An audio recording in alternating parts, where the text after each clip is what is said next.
Okay, so we have an awesome panel. You've met them already throughout most of the day. So, Ephraim, just to recap, Red Hat Unidos leadership team at Red Hat, of course.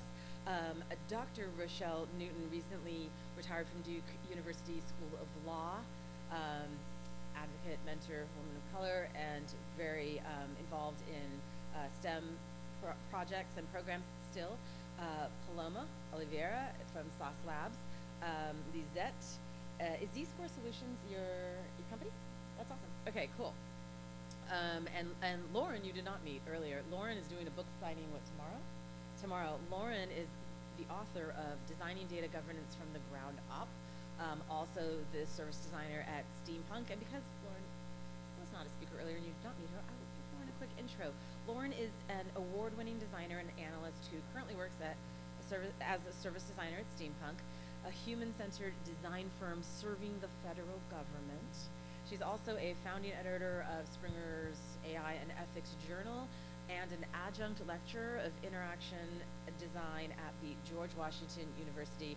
Her bio goes way on beyond that, so Google Lauren and also go to her book signing. What time's your book signing tomorrow? 12:15 p.m. during lunchtime. So grab your lunch and stand in what I'm assuming is going to be a very long line. Lauren and I have met and been on panels before, and Lauren has some incredible data to share with us in general around this topic. So I have asked her to come on stage and share that with us. Okay, so this is a topic that we've been talking about for like as long as we've been in this industry. Some agree that we've made a little bit of progress. Most agree that it's not nearly enough progress. But because Kim launched a few of these questions up and she's such a positive person, we're gonna start by putting a positive spin on this. So I'm gonna ask people to share an example of progress that we've seen or been a part of. So Dr. Newton, start with you. Oh wait, also the,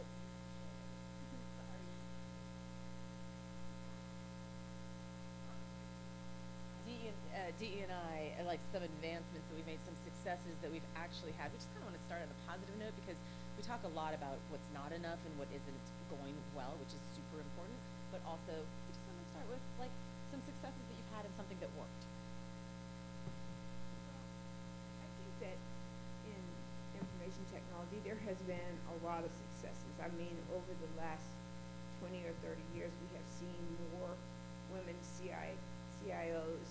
We have seen a definite amount of change in IT security. There have been significant changes.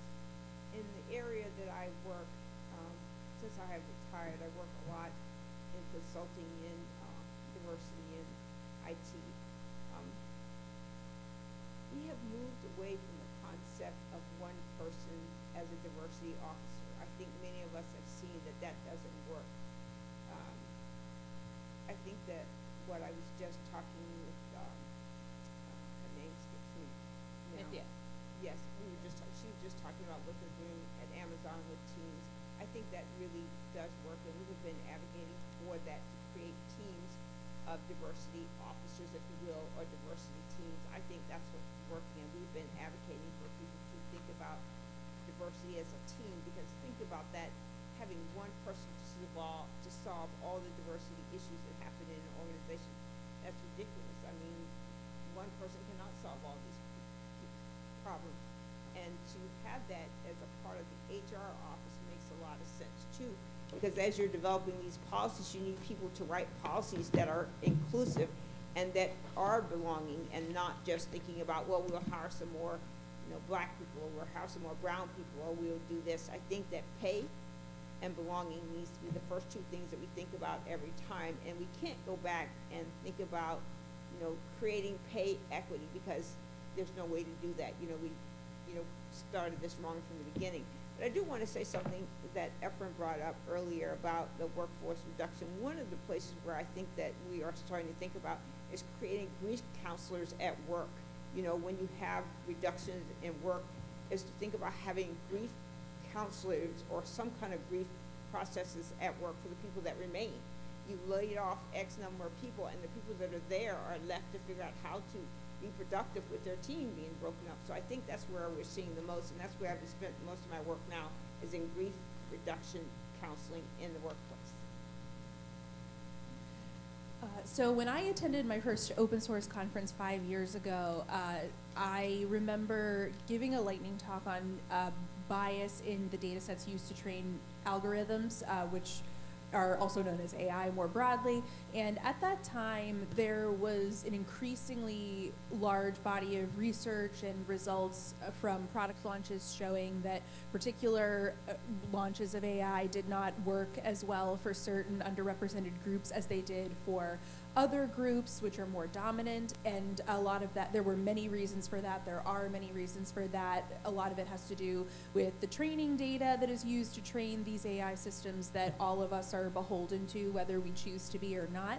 And at the time, 5 years ago, I wouldn't say that was a fringe concept, that there was bias in the data used to train these systems, but it was certainly a big departure from this idea that algorithms are neutral because they're based on math or based on data and cannot inherently be biased. We know now that that is not true, and there is an enormous body of work around ensuring that future versions of algorithms in AI are deployed safely and responsibly. We've also seen many examples of community and corporate activism where certain contracts were canceled because of the potential negative impact that they would have on various citizens. And so there is much more of a groundswell around bias in AI. There is a lot more cultural awareness of it, and it's no longer this fringe concept that you have to shout about from a corner, which I do think is progress. So on the question on progress, I think even talking from the Red Hat Unidos experience, when I show the 2019, 2023 data, we're making progress. Now, is it, we want to see it better? Yes, of course, when you compare to the Hispanic population in the US. But then it's not going to happen automatically. It's not going to be automation. It's not going to be AI. It has to be humans doing the labor. And I was talking on this with some attendants, is that labor, most of the time is volunteer work. And most people are, and some people, not almost, but some people are focused on, this is my job, they don't pay me to volunteer. So we need to have also that initiative to go out, pay it forward. However you want to feel comfortable with yourself, but we need to do that work to make progress go a bit faster. Okay. I think of not being a university officer,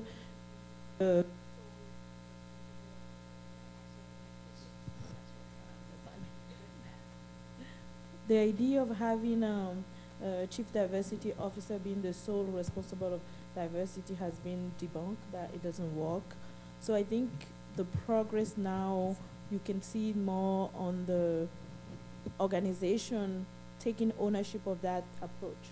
So I know that since I've been in leadership, I've take that as a plus thing that I have to do for my team, and always look into the team. I've been fortunate that I've always built organization from the ground up, so it gives me kind of like a first chance to just mold the team that I'm in to the way that I feel like it should be. So for me, I feel like having more people of color in leadership position is also another way to make a change. From the very beginning, build that into the Yes. Right. I think one of the, more big differences is the incorporation of code of conduct. That was a big fight from Caroline Ecke in 2009, and nowadays we do not even know that because it's just everywhere. And I think that did make a big difference in how we feel safe in our communities. Yeah, and actually keep the mic because I think I want to ask you the first question because it's kind of based on something you talked about in your talk. So over the various forms of world events that we've had, whether it was 9/11 or most recently the pandemic from COVID-19 and beyond, we, when things like that happen, we know that they affect underrepresented minorities have more of an impact, and we saw more women not coming back to the workforce after COVID-19. We see this data happen with all of these things that turn into these economic downturns, and now we're having global wars impacting the economy. So your slide that said that open source has 3% women, and that majority white women when it's women, and it made me think about the single moms, you know, the folks that can't necessarily afford to work for a job that they're not getting paid for, and how much of us are doing open source things that we're not getting paid for, right? Like, I never got paid to do anything in open source until extremely recently. So I think most of us and most of our career in community have been things we don't get paid for, but who can afford to work at a job and spend a lot of time at a job that they don't get paid for? So this automatically weeds out. So I was wondering if you could kind of talk about, you know, what you've seen and who's been impacted post-world event, I'll call it. And I'll go a little bit further on the critique of it. I think the idea of DIS, DIB, it's been used to lower salaries. Yeah, So- DIS, Mm-hmm. what's the acronym? B, the diversity, inclusion, equity, and belonging. Yeah, oh, in- DE and IB, okay, sorry. I just heard you say DIS, and I was like, I know we use a lot of acronyms. I didn't even know what that one was. So, Oops. okay. Yes. Avoid them, I don't like them. DEIB, okay, got it. But I pretty sure have seen that as an excuse not to pay people properly. And there's a big wage difference. Well, the wage gap, it is a fight, and that's perpetuates for the lack of transparency in payments, which is to me, my first fight nowadays. And so you have two things. You have one, people that is saying, no, we have diversity, but they're being paid really less than their colleagues, not being said. This is why, Dr. Rochelak, I love your talk, but you should not be paid a fraction of it. That's just wrong, and that's the first fight. You should not. No, that's just wrong. And we do that for passion. We have to understand and fight for that we're sustaining the industry. That should not be just a labor of love. On top of that, you have after a crisis, the first ones to get laid off are the ones that are more fragile, and usually women, and usually women with families. So we have this gigantic issue that is being reinforced by the industry. What worries me right now in the time of crisis is that people will forget, and all the diversity initiative is given a pushback in the name of agility, and because we need to get rid of the crisis. I'm sorry, money didn't evaporate. It's just being let to other hands, and we should think about more a systemic approach, how to be more equal in between. So that's my take on that. So how do we, is it lawyers that we need? Is it like, how do we actually do something about this? Because we can tell people, don't do that. We can tell people, pay people equally, but how do we, you know, the E that we talked about earlier, the actual accountability, how do we make that happen? Does anyone want to tackle that? Maybe the School of Law lawyer person. Do you, you know, I mean, how do we make this happen? How do we make companies and organizations be accountable? I think that equity is one of those pieces that's very hard for organizations, you know. So if you think about it practically, right? So let's just think, I have an IT department. I have 15 people in that department. Let's just say I hired my first person in 1984. And in 1984, I paid that person $10 a year. And then progressively over the year, I pay people X number of dollars. So how do I go back and correct that person I paid $10 a year in 1984? For most departments, as they grow, it's almost impossible to do that, because you've got to do a payroll study, and you've got to go look at this, and then you've got to look at salary studies across however many pieces of paper. And so it's hard to do that. And if you can imagine that person you hired in 1984 was a woman, and somewhere along the line, that woman in 1984 had children. And as she had children, you know, and as she did all these different things, correcting her pay because becomes almost impossible. And I'll say this, and you know, I'm probably going to get in trouble for this, although I'm not employed there anymore. So I went to work for Duke in 2008. I went to work for Duke in 1998. They paid me, my starting salary was $79,000 a year. 2 years later, we hired a whiz from Microsoft, and he was paid $109,000. At that time, I had two and a half undergraduate degrees and a master's degree. He had 1 degree from Ohio State. My 2.5 degrees from North Carolina Central. North Carolina Central, for those of you who do not know, is a historically black college. I graduated summa cum laude. He graduated, thank God Almighty. Anyway, he helped write Hotmail. That was the difference between the two of us. My degrees were not necessarily in that leaning, but nonetheless, I had, by the time he came, I probably had 20 years worth of experience. He had 7. Let us roll along. So now we get to 2015. He is now at about $140,000 a year, and I am at $110,000 a year. In 2017, he decides he wants to have a pay raise. Our direct supervisor is on vacation, so he goes to our next level supervisor, and he gets a salary increase to $150,000. I am now at $111,000. So I request a pay increase. Now I have a doctorate degree and more experience.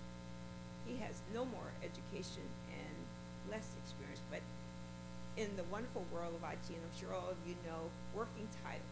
So I'm in charge of the help desk. I'm in charge of the network and email. He's in charge of systems. And what else was he? He's in charge of security. Those are 2 different. So when I go and apply for an increase, guess what happens? How many of you can tell me where the story's going? Almost all of you can tell me where it's going. He's in charge of systems and network, and I'm in charge of help desk. Has nothing to do now with education, experience, or anything else. He left law school and went to the health system with his hefty salary. When I left Duke in 2020, I was making $131,000. I left that law school. He left the law school and went to the health system, $185,000 a year. I left the health system, went to the health system. Left the law school, went to the health system. Anybody want to tell how much I made? Just a guess. I became the health system's COVID compliance officer, making sure everybody had what they needed to do to come into a building or make sure they were in compliance with COVID. Anybody want to guess how much I made? Just a guess. You were close. 136. Doctorate degree, all these experiences. So when you get pay equity, that nut is a hard nut to crack, because no matter what they do now, they have excuse after excuse after excuse why they don't have to pay me more. Because black female, now I will say my doctorate degree came from a PWI. Anybody know what a PWI is? So I was almost on the right track, but not quite. So all this experience, but let me tell you one more thing. When he left, all of his systems and network and cybersecurity, I became the chief cybersecurity officer. I became all those things. Didn't have enough to make enough money. So I would just say that equity in IT specifically is hard, because they have to get all the ducks in a row, and no one is going to pay the money to get all those things right. So I would just say for equity, it's harder to do, but them do, and they got so many excuses why they can't. So I don't know. I would just say quit and come back.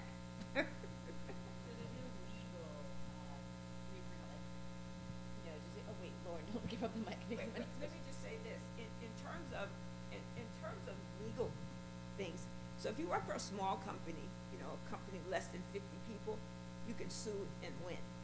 You work with somebody like Duke, they have enough lawyers. You be in law, by the time you got enough, you can't win. There's no way to win. There was a law faculty who sued, and they ended up suing her for defamation. You can't win a big company. So the best thing to do is work hard, make sure you don't have any demerits on your job work, and get another job and go somewhere else. And I would just say one thing, for those of you who believe in mentees and mentors and stuff, scratch that. Get you an advocate, someone who's gonna put skin in the game, who give you a recommendation, who say something good about you.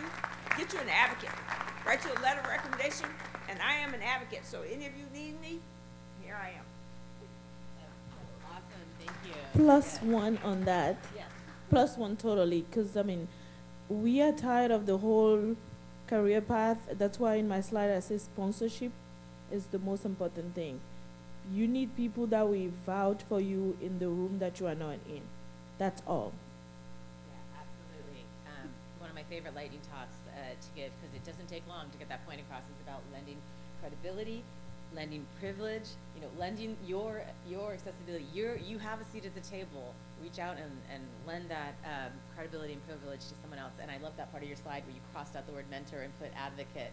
That was a powerful slide. Oh, and we've got less dogs and more ATO. more dogs. Not that we didn't love the puppies and their breeding choices. It just looks nicer in the photos when it's all up there. Thanks, Kim. And I want to tell you one more thing about the salary thing. My coworker, he was a wonderful friend. He shared his salary with me every single time. So HR closed the door. It's a private thing. They don't talk about salary. Keep it closed. What you need to do is have a friend like that who will tell you. Because my friend, he shared everything. Every time he got a raise, any letters he got from our manager, he would share everything with me. So what you need to do is have a coworker at work who will share with you, who will share the confidence. He shared everything. Because most times you don't know that. And the reality is, the reality on that note is that it does have to be a man, because there is most likely a difference in getting paid for doing the same work for the same role. And so that is maybe the most powerful way that a man can be an ally, is to share your salary with your underrepresented colleagues, because then that gives them the data that they need to make decisions. Yes. They're not going to decrease your salary. Yes. You're not going to get a reduction in salary, but you might be able to help somebody get more. And actually in the state of California now, and maybe other states, they require you, when you're hiring, to post the salary range. So somebody got some lawyers to get, some advocacy for employees statewide. And hopefully that will help everybody, even though it's not just directed. In Colorado. And Colorado, Yeah. okay. Yeah, that's true. Some of them are very rough. And states, like the state of North Carolina, they post the jobs, the salaries, but it's not very helpful either. Like if you work in the state of North Carolina, you can see what the salaries are, but like you said, it's ranges. You don't know exactly. So Lauren and I were kind of brainstorming some topics when we were talking about just the value of events like this. Do they do anything? We were kind of playing devil's advocate. Is it even worth, having this? Do we all get together and talk and feel a little bit better at the end of the day, but does anything really happen? So, are these events needed, and what are the value, and how do we make them valuable to make sure that everybody leaves this room and goes and does something? Well, part of my asking that question, like you mentioned, was that we, I think we're all past the point of sitting through another presentation about why diversity is important and why it improves the bottom line and it's good for business. And I think everybody here is sick of justifying why underrepresented people have to be or should be in the room in the first place. And so that was really where my question was coming from. But I actually was thinking again about this question in the context of the presentation on belonging, because for quite a while I wasn't really sure what the difference is between inclusion, for instance, and belonging. And I do feel like events like this, co-located with a larger tech event, they do foster that really crucial sense of belonging before you go into the mainstream conference, because if you can associate with and find a community of people who share your experience in a myriad of ways, then you can hopefully go into the main event that's a bigger audience, which may not share your various affiliations with more confidence and knowing that you have a group of people that can rally with you. And so I think that's the main value they provide, that is this crucial sense of belonging in an environment that maybe was not designed for you. And so I certainly don't foresee them going away anytime soon. I would like to see them get a little bit more technical in nature and not always relying on these personal anecdotes of things that have happened to us. But I think also a big part of that is increasing representation on main stages, where you are not just there to talk about what it's like to be underrepresented, but you're also showcasing what makes you an expert. I would like to add to the event, it is quite important for the history. We don't have many research, not enough, not even in open source. When I threw the 3% was a study from years ago. There's not enough research. And when we go to these events, there's a lot of people that comes that have never heard about it. And they have no idea people have, again, their gaps. Like, why? Why do we need to talk about, I heard that a lot. Why do we still need to talk about diversity? The world is so fair nowadays. People still believe that. I know, it is denial, but it's also, if you're not in this body, you don't know what this body go through. If you're in a bubble, you need to break that bubble somehow. And it is in events like this and talking the stories and creating research. Proper research is missing, but proper history, and those events are fundamental for that. Absolutely. For me, I feel like the audience of the event shouldn't be just POC people. It should be everyone, you know.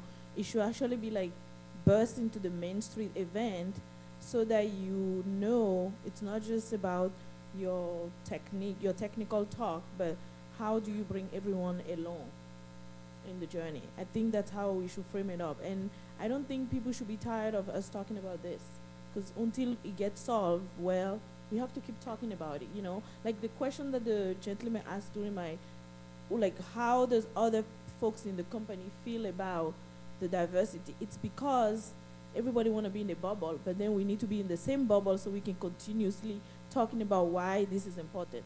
So there should not be an end. Mike, I wanted to ask you something that you kind of touched on in your slide. So we focus a lot with our DE&I efforts on young professionals. Thank you also, Lauren, for having this conversation last night. But recruiting and retaining early career talent. But for open source communities, we're not good enough at nurturing and promoting. And probably since you've had such a successful hiring practice, do you just say, okay, forget that, I'm just gonna make sure we start from the top and make sure we have diversity at the very, very top level? Or how do you It's the intention. It's all about the intention. So I just look. I mean, the team is not diverse. What do? I'm gonna go look for diverse talent. And then I'm gonna keep looking until we find one. Because I believe that it needs to look like a certain way. And everywhere that I walk, I've been notorious of doing that again and again and again, to a point where other people ask me, like, how do you do it? Because everybody want to do it. It's just like they don't want to spend the time. Right, but that's the importance, I think, of in leadership roles. Yes, in leadership roles. Because then, the young folks also just being able to see yourself in those roles and Exactly. dream of it. But we're going to coding schools. We're going to hackathons. We're going to finding where people are coming in as early workforce. But leadership and in the higher levels is where we really see these numbers drop off. Right. Because the retention is the problem, right? And people are not nurtured. Yep. Can I say something? I don't think everybody wants to do it, because if everybody wanted to do it, we wouldn't be where we are right now. If everybody wanted to do it, we wouldn't be sitting here. We wouldn't be constantly having these. Todd had All Things Open meet up last year, and we were in a room like this. It was in downtown Durham, and a bunch of people, more older people, and a white man stood up, and he said, "I'm tired of these talks. I'm tired of black women being in diversity." And everybody in the room was shocked. I mean, even Todd, mouth fell open. We were just shocked. And they gave him the mic and he talked further, and he went on and on, probably 20 minutes of just talking. And he said, 20 minutes too long. but it was really interesting what he said. It was helpful what he said, because it's probably what a lot of people felt. that, you know, we're tired of having black women forced down our throat diversity. And what I took away from that, myself personally, was that we're doing this wrong. I don't know what the right way is, but somehow we're doing this wrong. And again, could you please stand up and say what you talked about with me? Please, I mean, just, you don't have to be long, but could you just stand up and say what you're doing? Kim has one, Nithya. Oh, thank you. No, what I was saying is that, you know, just like you were saying, it is data-driven at Amazon, and each level of the groups that I am in, we measure it every month, and we see how we are doing. HR is involved, we have diversity experts involved, leadership is involved, and we analyze why are we falling behind in this space or this space from a diversity perspective. We invest in inclusion ambassadors. We all sign up to become inclusion ambassadors, which means we are doing practical things every single day to make change happen. So it has to be intentional, as you said, and it has to be measured. It has to be paid attention to, and it's all of our jobs. It's not just the diversity officer's job. It is every single one's job. Yeah. Thank you. Awesome. Hang on a second. We want to capture it for the Who's talking? recording. So Kim is bringing you I a just hear microphone. it. The gentleman in the blue. Who's talking? Oh, gentleman in the blue. Okay. So as an older white man, I will comment on your particular exposure there. In our company itself, and I will speak only for myself, not for my company, older white men are indeed a minority and are also part of that diversity and trying to spread that out. So it's not just people of color, it's not sexual orientation, it's across the gamut. And the reason I bring that up is the topic earlier where you're talking about folks getting laid off.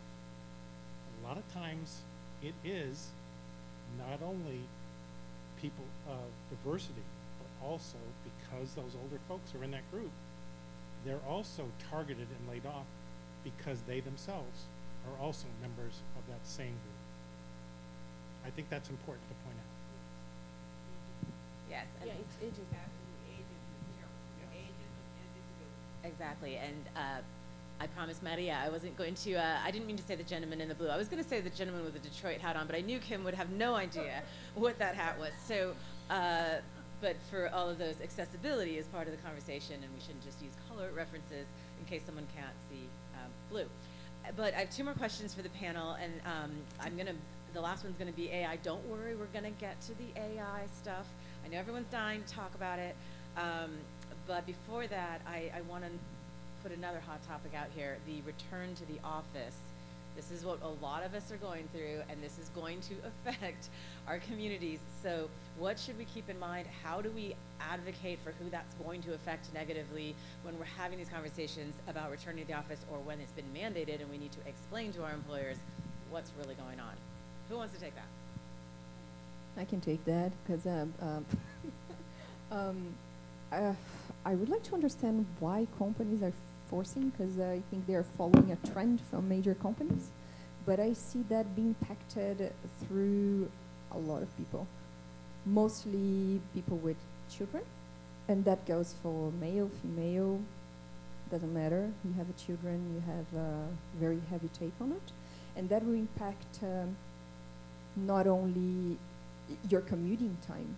People were left to believe that they could make a life in the countryside, in places where the rent are cheap, and then now they're basically being forced to spend a big portion of their salary in the midst of really high inflation levels across the world, to commute forcibly into a place without a proper justification for it. So it's like I've been forced by a lot of meanings. People with disability, for sure. If you can work remotely, I think they are the most one that will have raised their hand. Finally, people understand me, so that's the big one. I think that those are the major ones.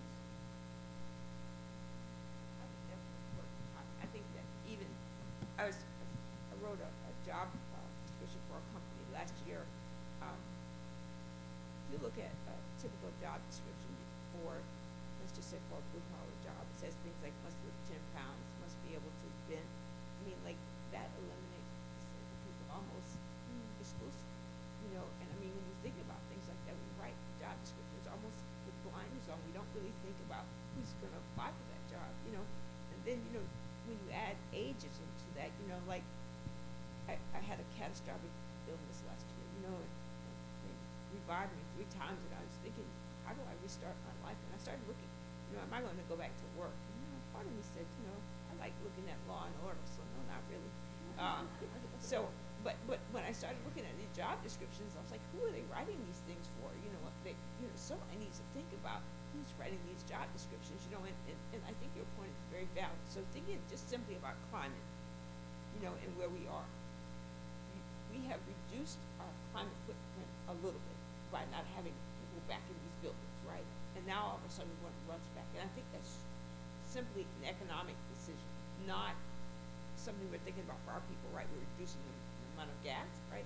Not taking all the people who drive Teslas. I know you don't use gas, but for everybody else, you know, we're not using electricity and stuff in these buildings. So I think that this is purely, you know, companies thinking more about, you know, how to make money and how to make the cities operate. But I think that's not necessarily the thing. But then on the other hand, there's community in working. You know, you get to see your coworkers and interact. So it's a double-edged sword. How do you guys, you know, interact with that? I do.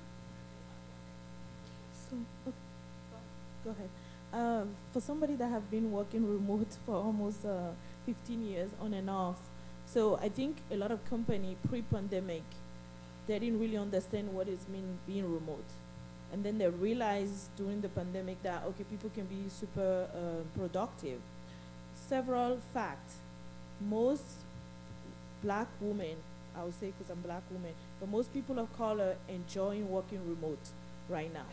Because there's a lot of BS that you don't have to deal with just being in the office space, because there has been a lot of microaggression that people of color have to deal with, like you go in the bathroom and somebody's calling you sister. I mean, we don't want to regurgitate, but there's a lot of microaggression that used to happen in being in office. So being remote has allowed people to just focus on work, which is really what they want to do. So company after 2 to 3 years post-pandemic realized that, okay, we have all this building and we're not doing anything about it, so what should we do? Most are looking at it in the wrong way. I agree that there have to be a community, you know.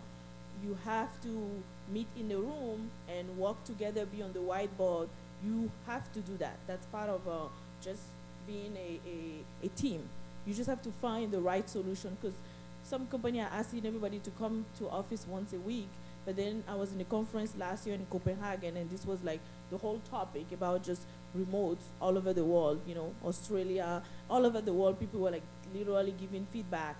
So company asks you to come to office once a week. So all of you are coming Monday, Tuesday, Wednesday. So you are actually never meeting. You end up opening your laptop and Zooming with people that are home, right? So it has to be done, again, in an intentional way. The goal need to be, you want to be together, you want to be productive, you want to collaborate. So if that's a once a week thing, or once a month, or once a quarter, you need to decide for your team based on the work you're doing.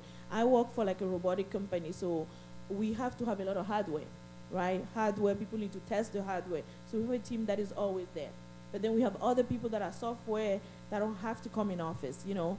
So we also now trying to find the middle ground of like, what is the best thing? So we just told our team, if you're local, try to come together as a team so you can collaborate together and be productive. Because the goal is productivity. The goal has never been show up and just wave your flag and say, I'm here. That's not gonna work. Yeah, I think it's also a question of what's the essence of the work being done. We know, practically speaking, there are some jobs you cannot do remotely. You obviously cannot perform surgery remotely, but you can make maybe a diagnosis remotely depending on the circumstances. You can hold a therapy session virtually depending on the circumstances. In my work in service and systems design, I typically lead workshops with clients where we're doing strategic thinking. I'm getting them to craft value and positioning statements. I'm getting them to outline a full process. Now you can do that work remotely, and I had to do it remotely for several years. It works much better in person for many reasons. When people are in the mural remotely, I know that they have 10 other tabs up and they're doing other things, and I know that because I also do that sometimes. So that's just the nature of the work, is people are less distracted when they're doing that type of work, collaborating in person. But I don't think any of us here want to spend an hour commuting to an office where we act like we're working remotely. And that's something that I personally just refuse to do. I will not commute to an office only to spend 8 hours on my laptop. If I come in, it's to see my team, it's to my clients, to do that strategic in-person work with them that then allows me to work remotely. But so really it comes down to what's the essence of the job being done, and is it more effective to do it, and is it safe to do it in person? Because if it is, then you can work that out. But if not, I think what we're really getting at is we shouldn't be coming in for show. And I think as managers, recognize the situation of your individuals, because the commute itself introduces bias. We don't all live in neighborhoods that are so close to the office, but some of us do. So, really recognize the individuals on your team and talk with each one and figure out what works. And we have to talk about AI. We have to. Sorry, I will be fired as a moderator if we don't go into generative AI, especially, and the role in open source. Before we do that, can I just bring up one Can it be super quick, because we're running out of time and we have to talk about AI. But of course. There was something I learned a couple of years ago. I had been a fan of the term people of color. And someone in Spain, I had done a diversity chat with that person. Someone in Spain asked me, why do you use the word people of color?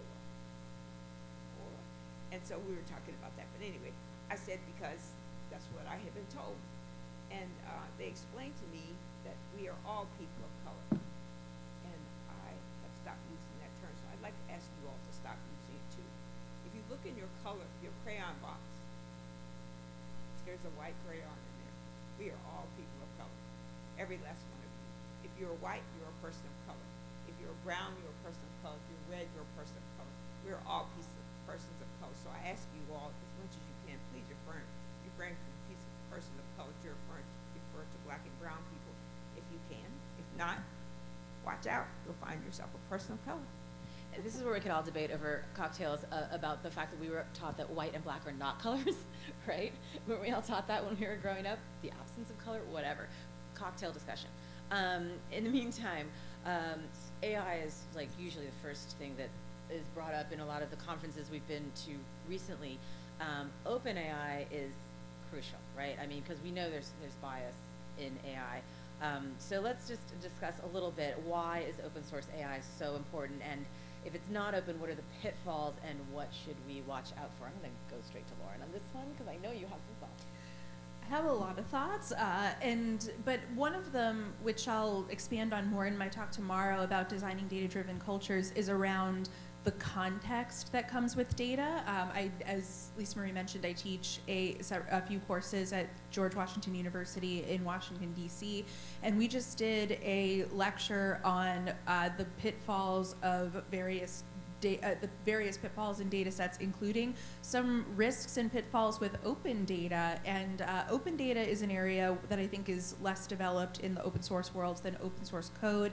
And I would argue there are many more challenges and risks with open data. The biggest one is lack of context and about the data, and the lack of a data dictionary along with any data quality standards. And so all of that makes open data somewhat challenging to use at best and risky to use at worst, because if you don't know what the data means, then you can't even really begin to use it effectively. And so I think that's a big challenge that we really need to be cognizant of in both open data and proprietary data, because as someone who works with clients' data all the time, I don't really see acceptable data dictionaries anywhere, and that's something that really has to change.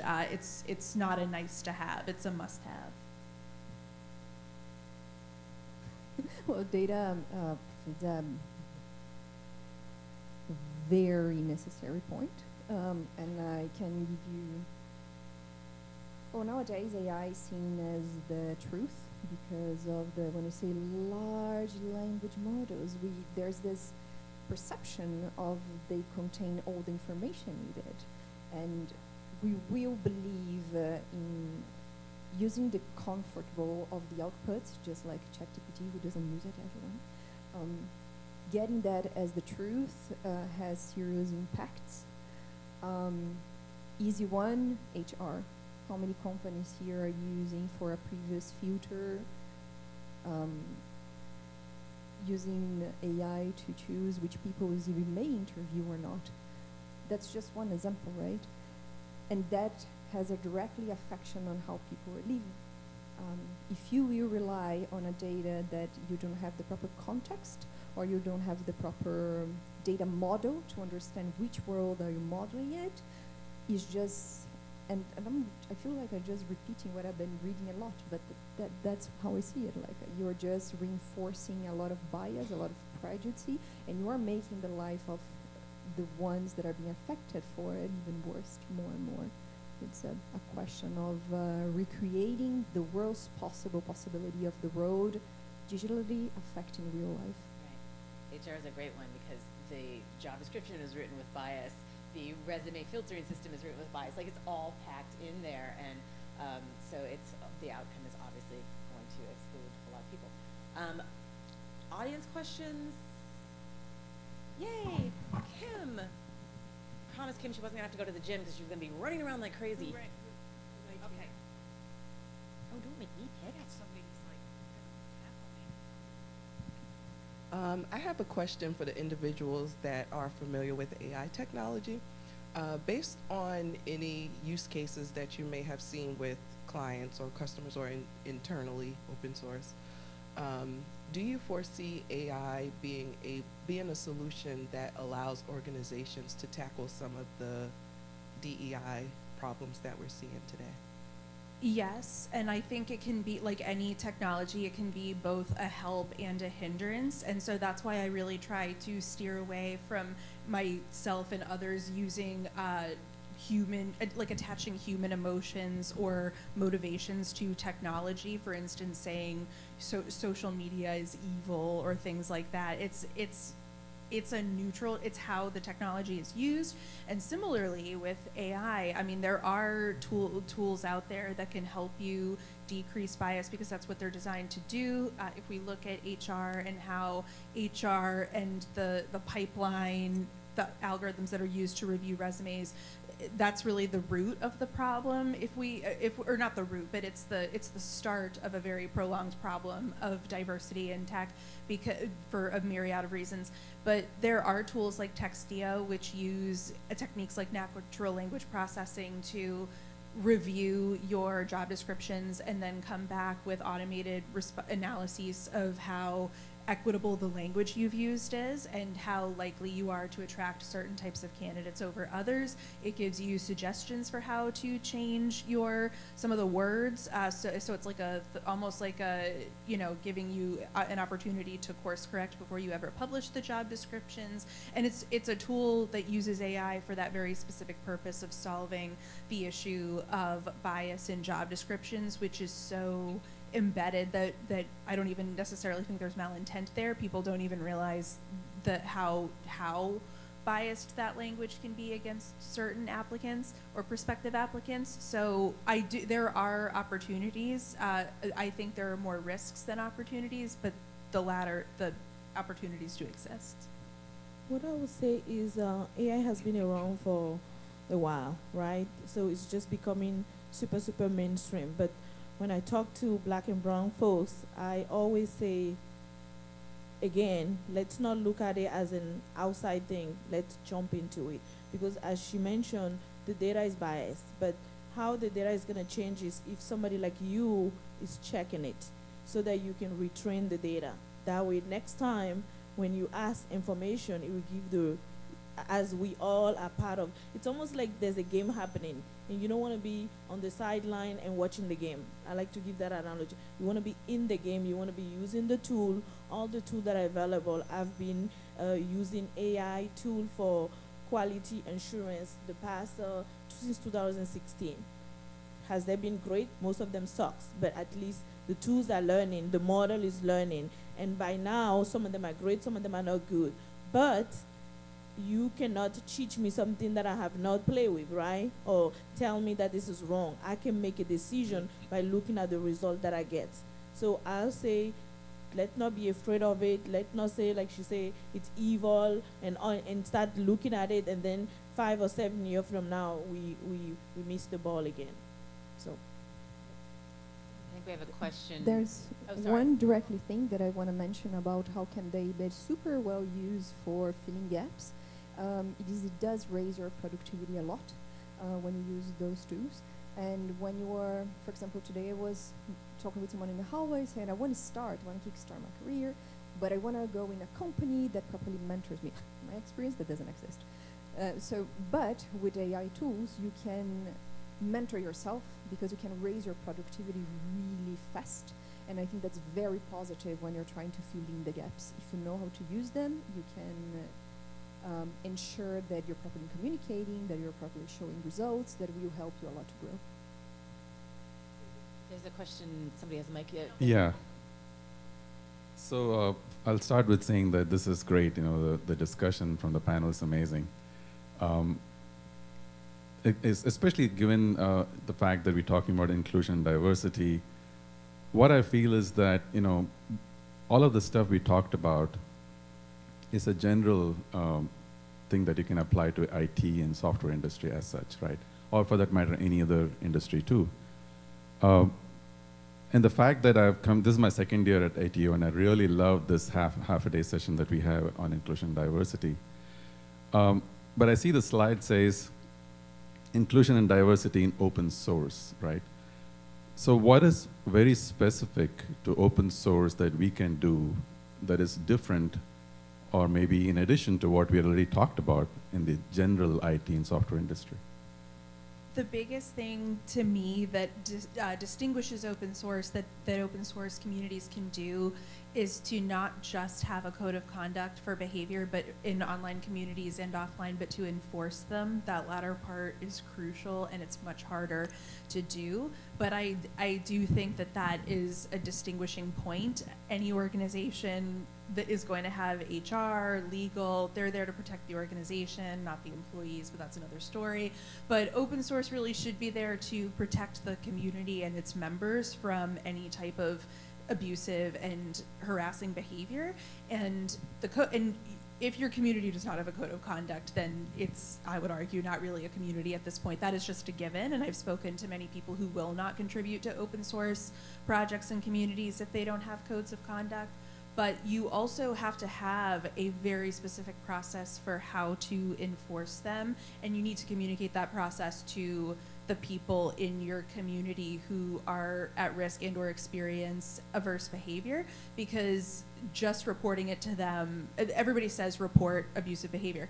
Great. What next? And that part is not answered very often, but I do think that's a huge differentiator in open source, especially because we're working with asynchronous distributed communities. We're working with a lot of culture variations, language variations, and so that's a huge part of the job. That's why there's a whole community leadership summit and why community management is its own role. It's a huge job, but it's a very important one, and I do think that distinguishes open source from the rest of tech. Well, there's a bunch of things you can do. Before you start, you have to break a lot of bias, and the first one is the idea of hierarchy, thinking that the code part is the most important and hierarchically is the most valued. Everyone knows open source is way much bigger than that and would not suffice. The old open source done in the 90s, that it was a brilliant idea without users because people could not understand what you're doing, doesn't stick to it. So we know that for an open source project to be quite successful, you need a lot of advocacy, you need the users to use it. You have to, at this point of view, why we don't value that other properties of ecosystem, that it's not only the idea of the tech genius, we're just don't.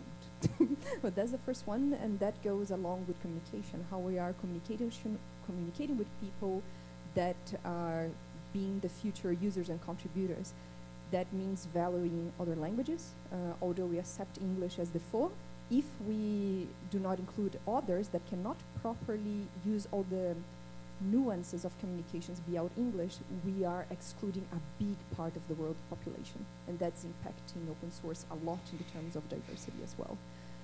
And I can give you many examples. For example, in Asia, where they do not write, they write differently in different directions. One of the maintainers of LibreOffice was complaining like, oh my God, every time someone in Europe do a change, we have to go back and fix it. Otherwise, it doesn't look for us in Asia. Just one example, right? So I'm talking about the diversity in a broad spectrum here, but I would go from there. Proper inclusion of people around the world, include languages, but understanding other cultures. Okay, I bet if you go to the cocktail hour later, also there's lots of people in this room that have opinions about that. It could definitely give you some ideas. So we've got one more question we're going to get to before we finish. I have one question, and is when do you use your voice? I'm a lot older than I look, and I'm in an open source community where we have a lot of younger community members who grew up on the internet, and so what they see online impacts them in a different way than an older millennial. Like, we can walk away from the computer, but it's everything to them. So when you're looking at a code of conduct that's meant to protect a community, and you have older community members that can walk away and know that what they're seeing is something that they can walk away from, and you have younger community members who don't feel that way, how do you protect them? When do you use your voice, and when don't you use your voice? And if you have a voice that can have significant impact, when do you then choose to keep silent? It's a great question that's incredibly complex. I do think, my first question back is, what's the nature of the relationship between you and the younger community member or colleague who's experiencing that? I think, though, we live in an era for the worse, where everyone, really, it seems like every week, like some group is affected by some truly adverse tragedy that has affected a group that is integral to all of our identities, and so that essence of incorporating literal grief counseling into work and into communities is essential because of exactly that. People are everybody's showing up to work either virtually or in person, and they're carrying a lot of weight with them. And to your point, people who are younger and cannot get away from it the way that an older person might be able to, are experiencing it differently. I think if you're an older leader, you can use that position to advocate for more flexible policies and changes, but you also do have to protect yourself. It's a fine line, and you can't fight every fire. So I think you do have to be really careful about and thoughtful about when you speak up. But if you do have that more leadership role where you're in a position to affect policy changes that could be more flexible and beneficial, that's a great way to advocate for people who might be experiencing hardship. Dealing with what they're going through, right? So in that space, you don't know how they're dealing.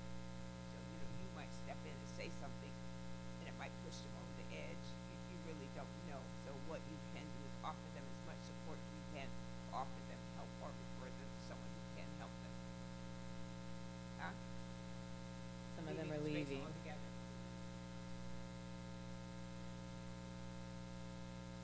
And when you say leaving, do you mean leaving open source communities, leaving jobs, both?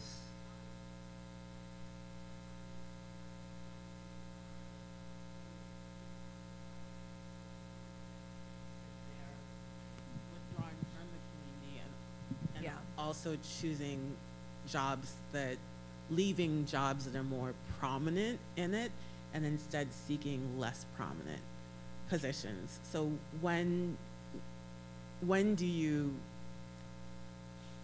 speak up and when don't Do you you? have an answer? A comment?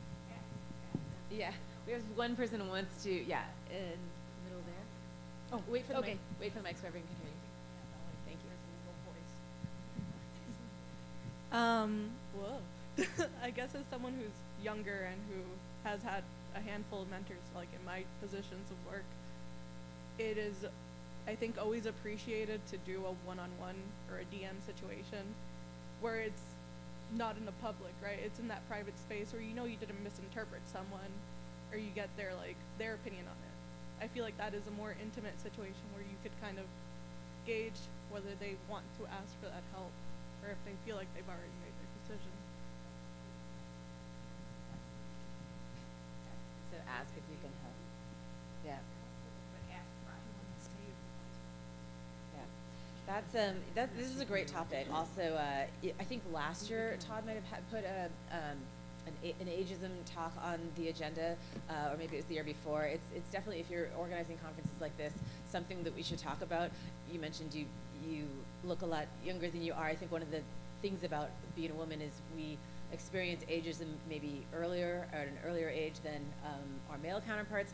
But the advantage that we have is that we get to sometimes make ourselves look about 18 years younger than we actually are and get away with that. So there's pluses and minuses, but the thing exists. I mean, ageism is a thing, and we got to remember, like, not let those references slip out of our mouths and like, wait, what did you just say? What is that TV program you referenced? So it's something to talk about, but I think there was a talk on it last year too, which was really interesting. Are we gonna wrap for now? Okay, and then we will be around to answer more questions, but I would like to bring Kim and Nithya back on the stage. And is our photographer still here? Oh, Fatima, you want to join us too, so we can do a group picture of all the speakers and any other speakers that were here today? We want to make sure we get a good speaker. But we heard so many great things today. We heard, Lisette mentioned bring everybody in your team when you're doing the interviews. Bring your whole self. What can others do? I loved what Rochelle said about taste that person's food. We've heard so many amazing things today from all of these incredible speakers. Nithya is going to wrap for us. I can't express enough thanks to my co-anchors, Lisa Marie and Kim, for doing this fantastic moderation. And my gosh, the speakers and the talks, so many head nods and so many things that really reached out and touched me, and I know it probably touched all of you. So much truth spoken on the stage. So thank you all speakers for being here and sharing so intimately and so authentically, your experiences and what we need to make the world a better place. So thank you.